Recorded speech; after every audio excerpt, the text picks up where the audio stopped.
Hi, I'm Charlie Yeast, I'm Michael Yeast. and we are the Yeast Brothers. We are here in Andrews, North Carolina at Hoppy, Trout Brewing. Check it out. Let's do it.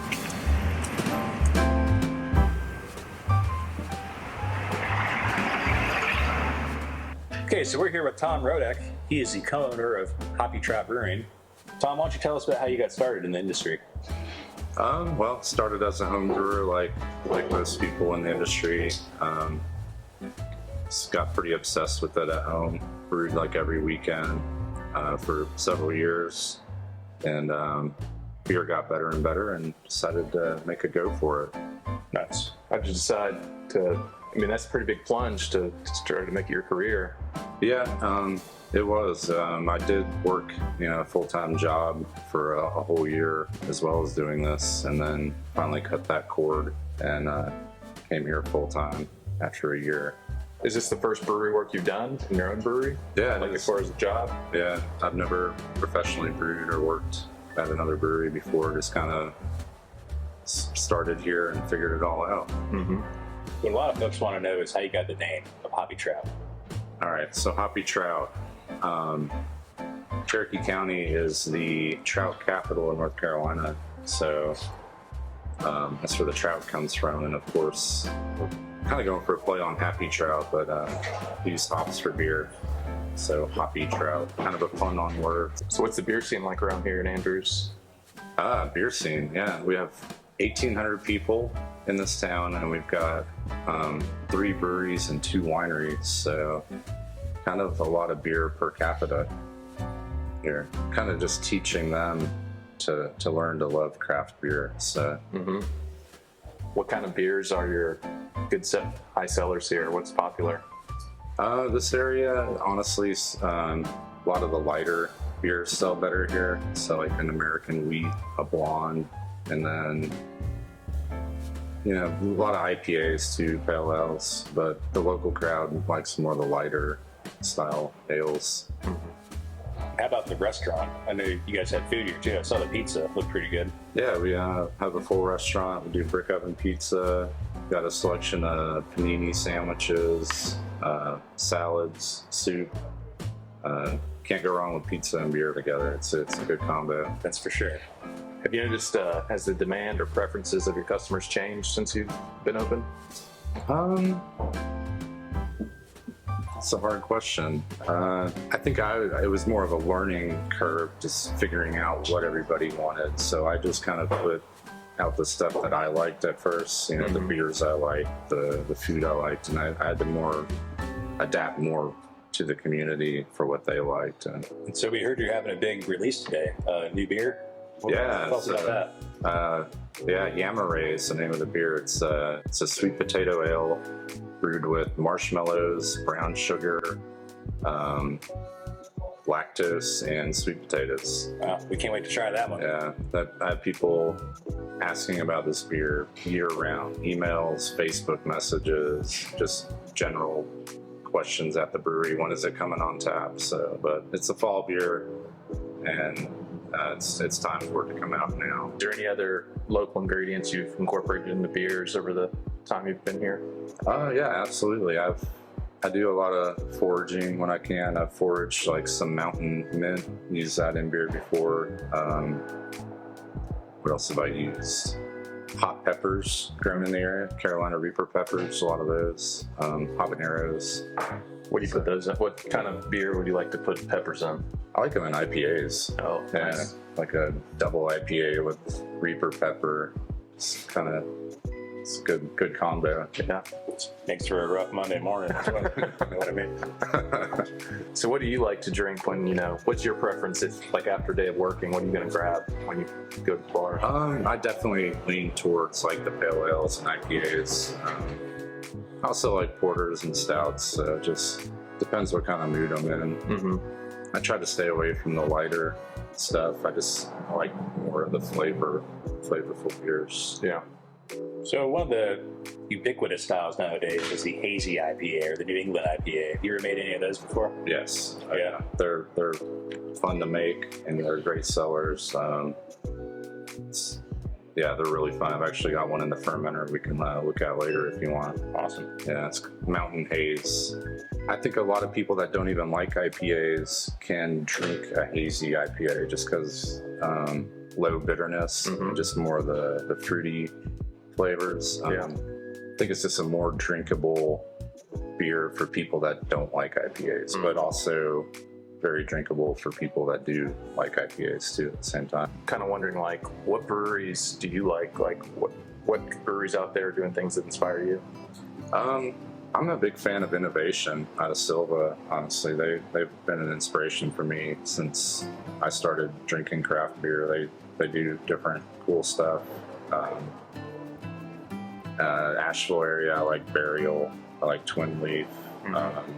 Highlighter's really another one of my favorites lately too with their sour program. I used to like Wicked Weed. Can't morally drink Budweiser. So, Really? yeah. I do that a lot. Yeah. Speaking of sour beers, tell us about your sour program. I've heard you made a few sour beers yourself. Yeah, I've done some kettle sours here. I haven't devoted any fermenters to what we call dirty beer, but kettle souring is definitely, it's really fun to make. Gozas, Berliner Weisses, they're really fun to add different fruit combinations to, and they're great sellers in the summer too. They're just really crushable, light, tart kind of beer. So you mentioned a dislike of breweries that AB InBev. that have sold out to AB InBev. What are your thoughts about the importance of staying independent?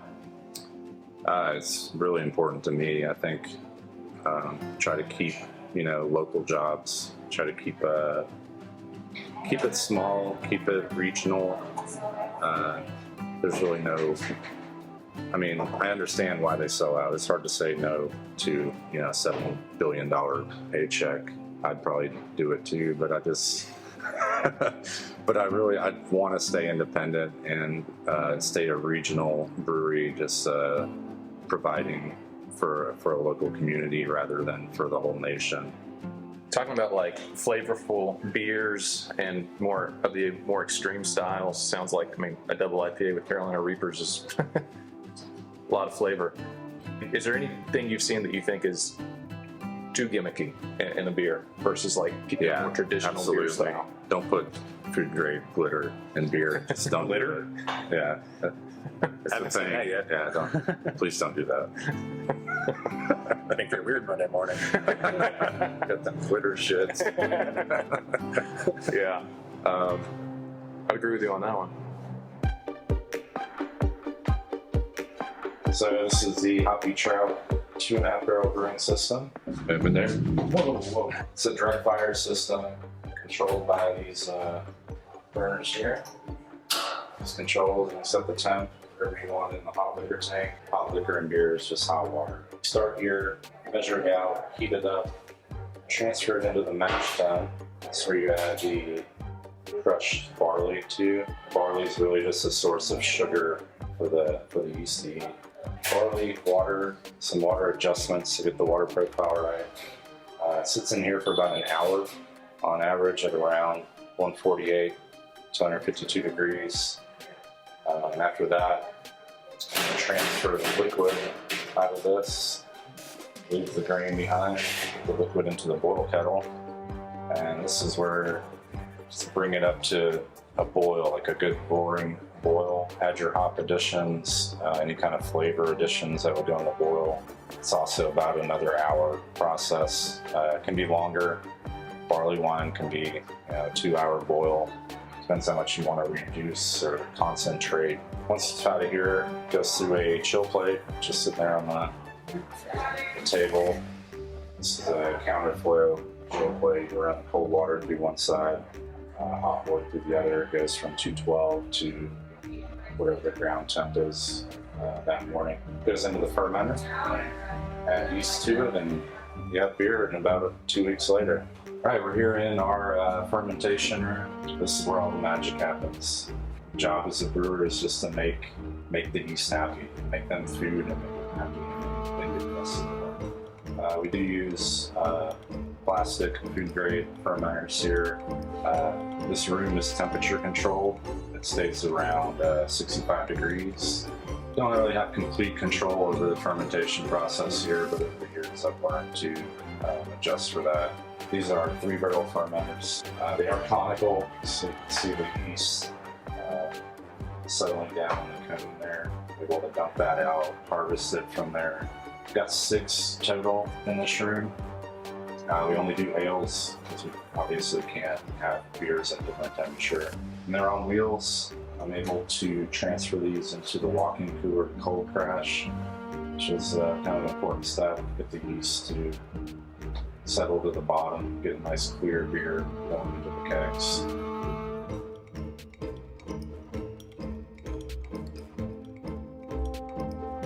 Brewers are gonna hate me when they see this. All right, so we're gonna dry hop our hazy IPA today. You guys came at a good time.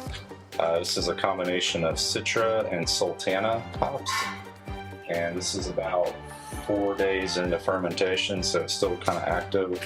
That's how I like to add the hops in my hazy beers. So just gonna open this up, break it up a little bit. Good.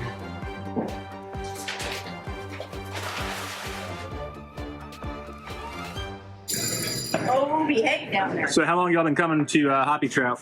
Since the beginning? Since the beginning? Yeah. What's your favorite beer? Behave. Oh, Behave? What's the IPA? Actually, the Behave. That's the Imperial IPA. It's very good. And then my next favorite would be the Ellen Dragon. What I'm drinking now is the Pale Ale, the Juggling Molecule, which Which is good. Yeah, I just have one. my favorite, like, easy drinking beer. All right, so now is the favorite part of the show for me personally, other than the bathrooms, is trying the beer. So what we got here, Tommy? So this is our flight of everything we have on draft. It's called the Jury. We have 12 taps. 12 angry So, beers. 12 jury members, and you get to be the judge. All right. Pretty impressive flight. Yeah, made yeah. this out of it's an old oak barrel. Just put some holes in it and Carved it yourself from a bigger flight. all right, yeah. So they go in the order here from kind of lighter to more hoppier. All right. You want to start? Why don't you tell us about the first one here? First one is a shandy, which is a half beer, half lemonade combo. That sounds terrible. No, I'm kidding. Not a huge fan of shandies myself, but the ladies love them. I hear Want to you. start with it, Charlie? So next we have pterodactyls and suits. Ooh, I'm excited about this one. It's an exciting beer. It won me a medal in Greensboro this year on the vegetable and herb category. I had the pleasure of sampling this in the springtime at an event you were at, and I think I must have had 8 or 9 of them because I don't remember going home. Yeah, pterodactyls and suits. It's a crazy beer with a crazy name. It's got jalapeno, cucumber. Mostly on the nose, you're going to get cucumber, little jalapeno, but the flavor is all cucumber. Just a slight jalapeno finish. Mind if I dive in? Go ahead, go first. Get definitely quite a bit of jalapeno. And it's a saison as well, so it's just a lot of weird flavors that kind of go together. Oh yeah, Yeah, this is one it's got an of amazing flavor. my personal favorites I've had here at the brewery. Just a little heat in the end, in the back of it, for it to kind of bring it together as well. Yeah, the jalapeno is more flavorful than heat. Yeah. Yeah, Just a and, touchy. and the cucumber, it's a great balance. It's a crushable beer. It'd be great in the summertime. It's a great summer beer. Yeah, middle yard. Drink a few of these. Saisons just seem to be like a great, canvas to throw all kinds of stuff at. Blend a lot of flavors together with this. Yeah, real cucumber too. Real cucumber, real jalapeno. So you ferment this also at the same ale temperatures with Yeah. your saison yeasts, all your others. Do it a little different. I bring this I do it a little warmer. So Mhm. the brew room is 70 degrees temperature controlled. So I'll actually roll this fermenter out into the brew room for a couple of days, just Mhm. bump it up. And that's where you get a lot of that saison Mhm. and yeast flavor coming More out of it. esters and yeah. This one's called Herbstblätter. It's a German word for autumn leaves. You can tell like the color just looks like a fall beer. Yeah, very coppery. So this was a step mash Weizenbock. This is my first Weizenbock I've ever done, actually. Use Hefeweizen yeast, so you're going to get a lot of those banana esters and clove phenols in there. More banana than clove, but I was wanting to give it a try. Of course. Really creamy, smooth body. Oh yeah, definitely a little banana nut bread going on the nose there. There's no spices in this, all the flavors. So, Wow, I do get a lot of clove, and it does taste like there might be cinnamon or nutmeg or somebody something in asked me there. the other day, like, what kind of spices did you add to that? I'm like, none.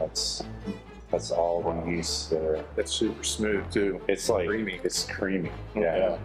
What kind of wheat do you use? So this was 2 different wheats. I used just a regular white wheat, and then I also used like a dark Munich dark. And that's where the color came from. Yeah. So, It's got a great body. I like that. you can't do that without the step mashing. That's the only reason you do step mashing, in my opinion, is get that body of beer, wheat beer. All right, next one, Vensic Cubed. So my buddy started homebrewing with, his name is Jake Wensick, and this is his Belgian Tripel recipe that we did back as homebrewers, and I've just kind of made it a flagship. Actually, I always have this on tap. So when you hear about Belgian beers and you hear about the double or the triple, is that doubling or tripling the yeast, or I'm sorry, the malt content into the beer? Yeah, pretty much.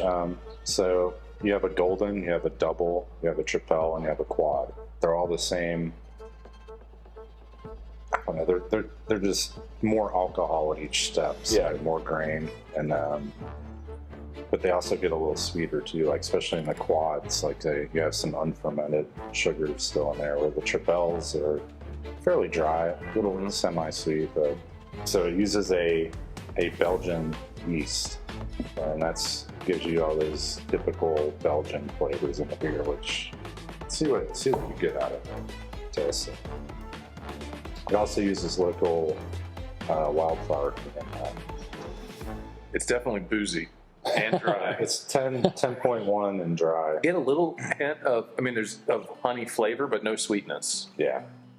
Honey, Pretty fermentable. it's very fermentable. It dries it out.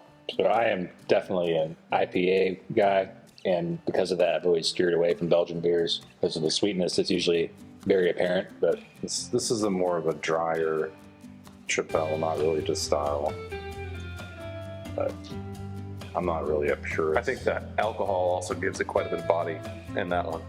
Just yeah, it's definitely got viscosity. the Belgian profile. But yeah, it's very dry, very dry. Interesting. What's the alcohol content on that? 10.1, I think. That's it. 10.2. Yeah. Jeez. This is Moon Shadows.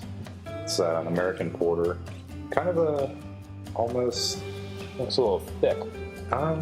It's pretty light, really. It's light. You can almost see through it. Yeah. It's not totally dark. Yeah, for a porter, it's quite light. But I wanted to design a porter that I could sell year round. So something light in the summer and not too heavy in the winter. Save the heavy dark beers for the stouts. What's the alcohol on this baby? That one's around 5.9, I think. So this is a normal CO2 pour, and then this here, A lot of coffee apparent. this is a nitro pour, the same beer. So we'll be able to see the difference between a CO2 pour and a nitrogen pour as well. Yeah. I've always loved beers with nitrous oxide in them. Yeah, I wish. Save some time. A lot of caramel notes in this, a lot of little chocolate. light body though. It's just crushable porter.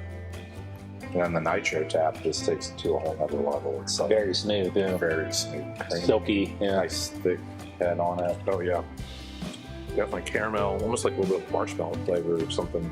I'm not sure, but very creamy. Looks like Ale of the Dragon. So this is also an award-winning beer I got a medal for at the state level.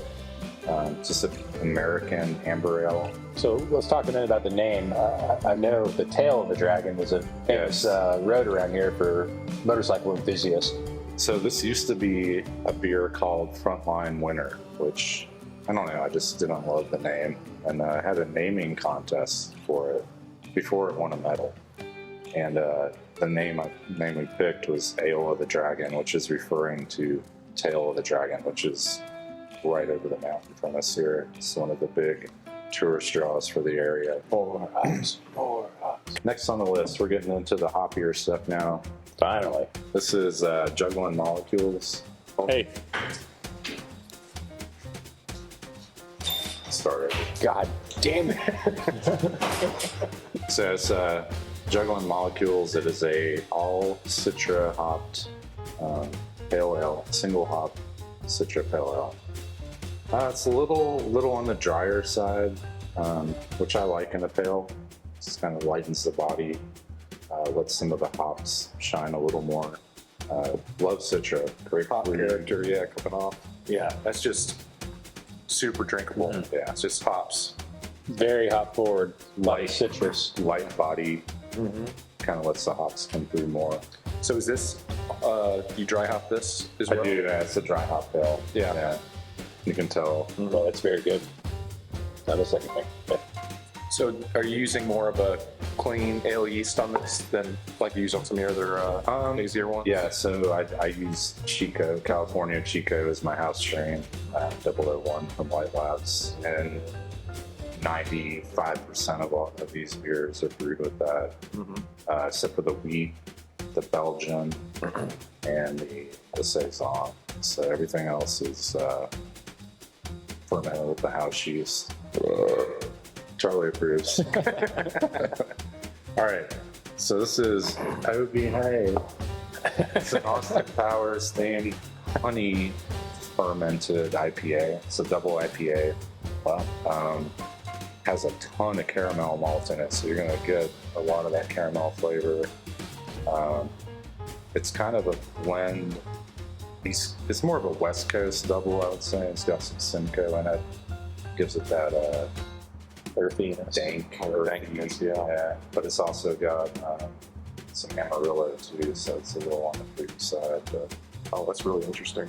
So is it legal to put armadillo into your beer? oh wow, Yeah, definitely a malt. multi double, And some crystal malts used in that. Yeah, it's got a lot of caramel flavor coming through. Ooh, it's a big boy. Yeah, it's like 9%. That'll put you down. Hey, Mikey, he likes it. A dankness.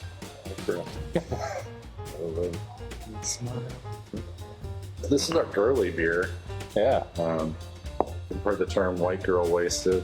Yeah, hold it up so we can see it. Yeah, so this is, it's called Yamaray. It is a yam ale brewed with marshmallows, sweet potatoes, brown sugar, and lactose. This is probably our most requested beer that I've ever made. And it's honestly not my favorite, but we sell a ton of it. People ask for it all the time. Not into the pumpkin beers, but this is kind of like my version of a pumpkin beer, but with sweet potatoes. Do you always reuse the same glass though, and you don't wash them in between? Oh yeah, we try to keep that. Yeah, so it's served with the rim, which is optional. It's caramel and cinnamon sugar. Going for like sweet potato casserole in a glass. That's what this beer was supposed to be. And it's just a little cinnamon and nutmeg. Maybe a lot of cinnamon. Dessert right here. Yeah, it's a dessert beer. But I get people in the middle of summer. That's gonna be one that's gonna be on tap. That is good. I like it. I mean, I probably couldn't drink much more than, definitely not more than one just because of that. Yeah, it's a little sweet, you know. It's sweet, yeah. but it's delicious. It is. It's really delicious. This uses a bushel of North Carolina sweet potatoes in the mash. Somehow become the most requested beer I've ever made, and it goes on tap today. I was going to ask, this is the beer that This is the being beer. released today. Okay. Yeah, this is Awesome. So we had the first pour. the first pour ever right Wow. here on the Yeast Boys. High five. Brothers. That's right. All right, so that's all the beer. Now we have a cider and a root beer. So tell me about the Dickens cider. Dickens cider, you know how that works. I don't think he does. It's when a man loves a woman. Where is the clitoris? Nobody knows. It's a mystery. Nobody knows. So yeah, this is a raspberry cider called Tainted Love from Urban Orchard. So they don't actually distribute out here. So I picked this up in Nashville, bring it back. Yeah. I think I had quit drinking ciders in 5th grade. Yeah. And then this is our house-made root beer we make in house. It's non-alcoholic. I don't want to know that. Has 3 different sugars they use in that. It's got cane sugar, turbinado sugar, and also wildflower honey. That smells amazing. Like, It's like brings back like childhood memories. it's like the what is that? The root barrel. Sassafras? Mhm. Yeah. Is there sassafras in it? No, that's illegal. Yeah, saffron is illegal. Why? It's a precursor to that MDMA. No shit. Yeah. But it grows everywhere here. Yeah. Okay, so we ran the gamut of all the beers here at Hoppy Trout. Some great stuff here. If you're in the area, we'd strongly encourage y'all to come by here and get you a Order the pint. jury. Yeah. Yeah. The jury. The hung jury. It's- And it's a deal. It's $20. No matter what Really? we have on draft. Yeah. Wait, we have to pay for this? All right, so we came, we saw, and we conquered. We had some great beers here today. We're finishing out with a pour of our favorite from the flight. I went with the pterodactyl. What was it? Pterodactyls and suits. Pterodactyls and suits, the jalapeno and cucumber saison. It's amazing. And I went with the Citra Pale Ale. Can't go wrong with that. Yeah. And I went with the Herbsplatter because it was a hard beer to make, and I want to enjoy it. Well, Tommy, we thank you for having us. We appreciate your time and your hospitality, and we love the beers. And On behalf of the Yeast Brothers, yeah, we cheers you. cheers. Cheers. Thank you guys for coming out.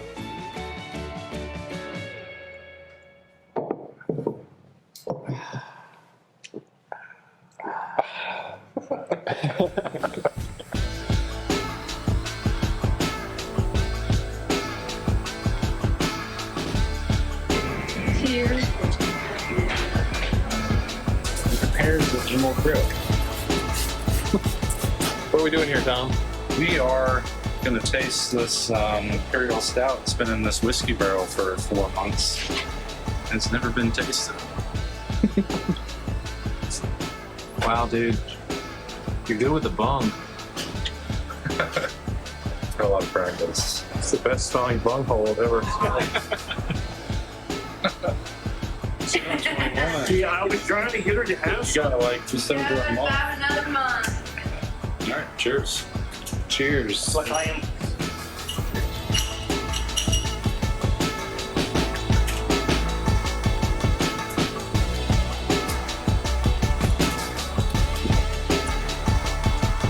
Pretty smooth. Actually, it's not gentle. That's super smooth. Some good outtakes. Yeah. There's this guy who works at a pickle factory, and he comes home one day and he's like, honey, he's like, you know, I always told you I want to put my dick in the pickle slicer. And she goes, yeah. He goes, well, I did it today, and I got fired. And she's like, Jesus Christ. And she's like, what did they do with the slicer? He says, she got fired too. Oh, yeah. And holy and all after walking down the street. Holy, look at that. Look at that dog licking his balls. I wish I could do that. Oh, if I wouldn't do that, he might bite me.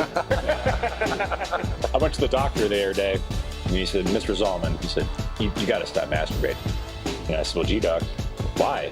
He said, because I'm trying to examine you.